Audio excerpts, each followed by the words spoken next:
I married a man with a stepchild. However, we currently have a strained relationship due to differences in parenting styles. My relationship with my stepdaughter has also deteriorated. And then an incident occurred. Suddenly, at one point, my husband and stepdaughter started ignoring me. They ignore my morning greetings, my attempts at conversation, and even when they are talking together, they don't include me in the conversation. Despite my efforts to break the situation, nothing seems to work. Feeling helpless, I overheard a terrible conversation between my husband and stepdaughter. What is this? Is this how they really think of me? I can't bear being ignored like this anymore. I've made up my mind to leave the house. Then, a few days later, something unbelievable happened with my husband. My name is Mary, and I'm 30 years old. I work as a company employee in an IT firm. My husband, Mark, who is 9 years older, and I have been married for 2 years. I got to know Mark through a friend's introduction, and we started dating. I was drawn to Mark's gentlemanly and nurturing nature. Our daughter, Natalie, is 14 years old. The three of us live together in an apartment. As you can tell from Natalie's age, she's not my biological daughter, but Mark's stepchild. He was in a previous relationship, and Natalie is the child from that relationship. Mark and his ex-wife divorced when Natalie was young. The reason for their divorce was said to be the result of their busy work schedules causing them to drift apart. Mark's ex-wife abandoned Natalie's custody and disappeared somewhere. Since then, Mark has been raising Natalie on his own. Before we got married, he told me that he was bisexual and had a child. I struggled with the idea of dating him for a while, but I decided to meet Natalie first. Natalie seemed like a modern girl, dressed in fashionable clothes, and was quite adorable. Nice to meet you. I'm Natalie. My dad always talks about you. Nice to meet you too. I'm Mary. Likewise, I'm grateful for everything Mark has done for me. Oh, come on. Don't be so nervous. I wanted to chat with you too. Natalie cheerfully addressed me, sensing my nervousness. Natalie didn't seem opposed to my relationship with Mark. In fact, she seemed somewhat pleased about it. I've always felt lonely without a mom around. I know Dad has been trying his best to raise me, but since you get along so well and are such a nice person, I would be happy if you could be my mom.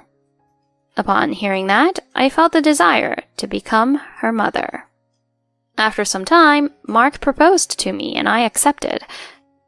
At first, my parents were hesitant about our marriage, given the circumstances. It's natural for parents to feel that way when their child is trying to raise a child who isn't biologically related. Still, I made an effort to convince both of my parents. I earnestly wanted to become a family with Mark and Natalie, and I fought for it. Somehow, my desperate feelings must have gotten through, and my parents eventually agreed to our marriage. And so, by hook or by crook, I managed to marry Mark. The first few months of our marriage went smoothly. Natalie started calling me Mom, and Mark was kind to me. But gradually, our life became more and more unsettled. After dinner, Natalie lounges on the living room sofa without clearing her plate. Meanwhile, Mark sits beside her, watching TV and drinking alcohol. I reminded Natalie to clean up her plate. Natalie, you should clean up your plate after eating. Didn't I remind you about this the other day? Although I intended to express a reasonable opinion, Natalie glared at me with an unhappy expression. Huh? Ugh, you're such a pain. Can't you do it, Mom? No, you have to clean up your own plate. You're already in middle school, so you should take care of your own things properly. Stop lecturing me about every little thing. You're so annoying. Just because I asked her to wash the dishes, Natalie adopts a defiant attitude towards me. Feeling irritated, I ended up scolding Natalie sharply. What's with that tone? As I argued with Natalie, Mark took Natalie's side. Hey, don't say mean things just because Natalie is a stepchild. You should handle the post-dinner cleanup yourself. Just because she's a stepchild doesn't mean she knows everything.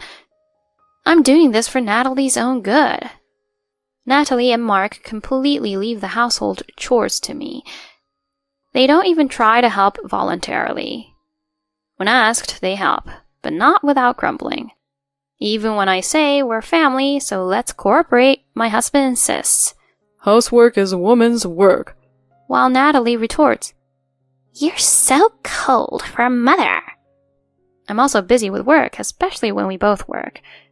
At such times, when household chores are neglected, they both invariably start accusing me of slacking off. Moreover, Mark and I have been arguing over differences in educational approach. Natalie, our 14-year-old daughter in the 3rd year of junior high school, is facing entrance exams for high school. Despite this, Natalie doesn't study and just plays around. She's always like this. I don't have to study desperately. It'll be fine. I can get good grades without studying much. Indeed, Natalie has a good aptitude, so even with little study time, her school grades aren't bad. However, it's impossible to pass exams without studying, especially considering that Natalie wants to attend a private high school. It's never a bad idea to develop a habit of studying. Since it's a matter concerning her future, I've urged Natalie to study many times. However, instead of taking my concern to heart, Natalie just rebels and snaps back at me with a hurtful, Stop nagging! Even when I try to discuss it with Mark, he doesn't seem to listen. She's responsible enough, so she'll be fine. Nagging like that only kills her motivation. Don't say such irresponsible things. Once she becomes a high school student, studying will become much harder than it is now, you know? Especially if she's going to a private school, it's even more important to teach her the importance of studying. Stop being so annoying. You're not even her real mother, so don't act like you know everything. Have you become more unpleasant since before we got married? The issue of Natalie's education has led to numerous arguments between my husband and me, souring our relationship. On top of that, Mark has been spending less time at home lately. While he claims it's due to his busy work schedule, I can't help but wonder if he simply doesn't want to be around me. My relationship with Natalie has also become quite strained, because of her rebellious attitude, which often leaves me feeling miserable. The thought of divorce crosses my mind, but I find it hard to make a decision. Given that I convinced my parents and got married, I worry about being judged if we were to divorce within just 2 years. As I grapple with these thoughts, an incident occurs. One day, when I tried to greet Natalie in the morning, something strange happened. Good morning, Natalie. Breakfast is ready, so go ahead and eat. Natalie heads to the kitchen without responding to my words. I tilt my head, wondering if my daughter simply didn't notice my greeting. However, it seems there's more to it. No matter how much I try to engage her in conversation afterward, Natalie continues to ignore me. Whether I bid her farewell as she leaves for school or greet her when she returns home, she ignores me completely. She's treating me as if I don't exist at all. Feeling troubled, I turned to Mark for advice when he returned from work. Hey, Mark, there's something I want to talk to you about regarding Natalie. Ugh. Huh? Mark? Wait a minute. Why aren't you responding? My husband, too, ignores me as I desperately try to engage him in conversation. Even after finishing dinner, Mark and Natalie remain silent, not saying a word and quickly retreat to their rooms. Since then, I've been ignored by both my husband and daughter. No matter how much I try to talk to them, neither of them responds at all. Even when I try to join in Mark and Natalie's conversation, I'm the only one ignored. I took the initiative to do household chores and even tried to cook their favorite dishes to get their attention, but nothing seemed to work. As I juggled work and household chores alone, my fatigue gradually accumulated. On weekends, Mark and Natalie started going out to eat together more often, leaving me behind. And despite being a family, I felt completely left out and deeply saddened. How did things end up like this? Although there has been tension in the air lately, this is not the way to treat me. I couldn't understand why they suddenly started behaving this way. Despite my attempts to initiate conversation, being ignored made me feel like my heart was breaking. At that moment, I received a surprising phone call. One day, when I returned home from work, Mark and Natalie were having a serious discussion. First, Natalie made a statement mocking me, saying, "Mom is so simple-minded." in a way that made me feel foolish. She continued smugly, "The ignoring strategy was a huge success. Just by us ignoring her, Mom stays quiet and does all the housework without saying anything extra. If there's such an easy way, we should have ignored her sooner." Moreover, my husband agrees. Besides, she earns our living expenses and has become a convenient housekeeper. She used to be quite lively, but lately she's been trying to please us and stopped nagging. She really came in handy. From now on, I'll be a high school student and will need money, so she'll still have to earn for us. I'm young and I have a lot I want to do, so I can't be bothered with housework. Mom needs to work extra hard. Absolutely. Our current lifestyle is comfortable and nice. Let's continue ignoring her like this. I mean, I originally married that woman out of a desire for household comfort. This kind of life suits her better. My husband and daughter are chatting and laughing gleefully as they have such a conversation. Listening to their conversation, I reached my breaking point. I will never forgive them. I will drag both of them into hell. The next morning, after finishing all my preparations, I greeted Mark and Natalie. However, as usual, they ignored me. Natalie even went as far as scoffing at me. After they were gone, I packed my belongings and left the house. When I suddenly returned home, my family was surprised, but after hearing the circumstances, they said, "You can stay as long as you need." When my parents comforted me with words like, "It must have been tough," I felt like crying. I had thought they would blame me for what had happened despite my desperate efforts to convince them to let me marry Mark. However, my parents understood my feelings better than anyone else. Then, a few days later, I was relaxing at my parents' house when I got a call from Mark. When I answered the phone in disgust, he suddenly started cursing at me. "Where are you? Aren't you ashamed to be fooling around despite being a mother? It's about time you come back home." After breaking his silence for the first time in a while, he starts yelling at me as if I'm the one at fault. I replied to Mark with wariness in my voice. "No thanks. I have no intention of changing. I'm divorcing you, Mark. I can't continue with you anymore." "Huh? What are you talking about, selfishly? Stop acting like a child just because I ignored you for a bit.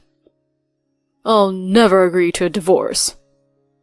He seems to staunchly refuse divorce, perhaps because he doesn't want to let go of the housekeeper.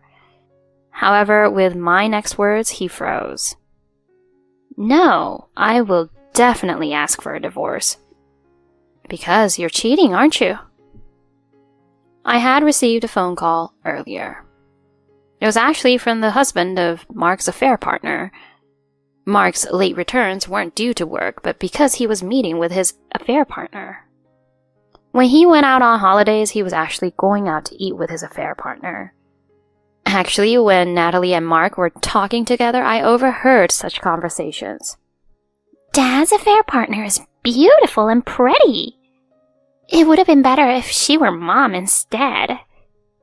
Then I could brag about it to everyone in my class. I think so too, but she's married, you know? Besides, I can't have her acting like a housekeeper. Her pretty hands would get rough. Housekeepers are meant for plain and simple women like your mom, Mary. It seems my husband never even dreamt that I knew about his affair. I told the stunned Mark, delivering another blow. I will claim alimony from you. Oh, and I've sold that apartment. It's better for you to leave quickly.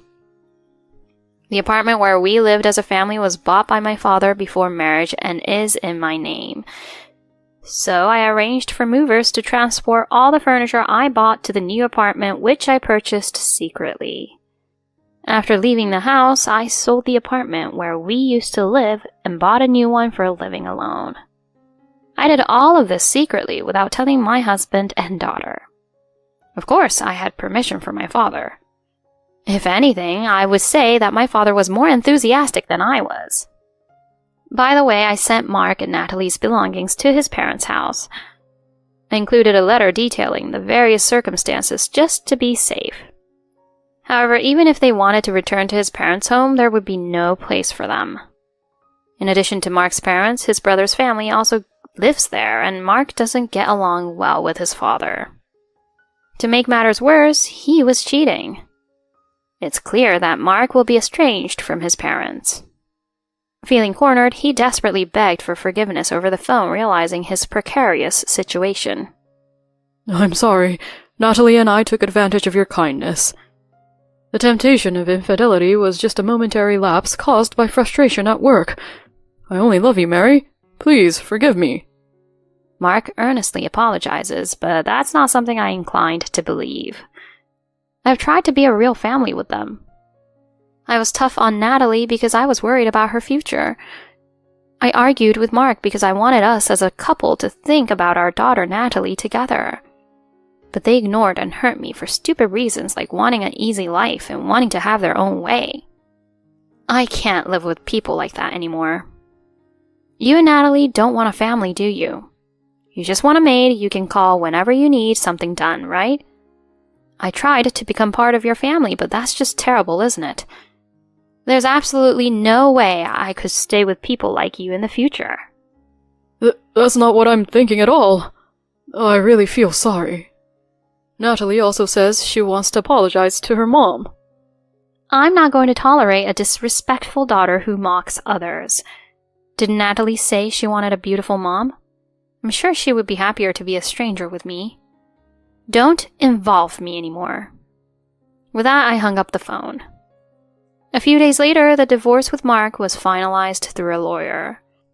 I demanded alimony from him and his affair partner. The husband of the affair partner also demanded alimony from the two of them.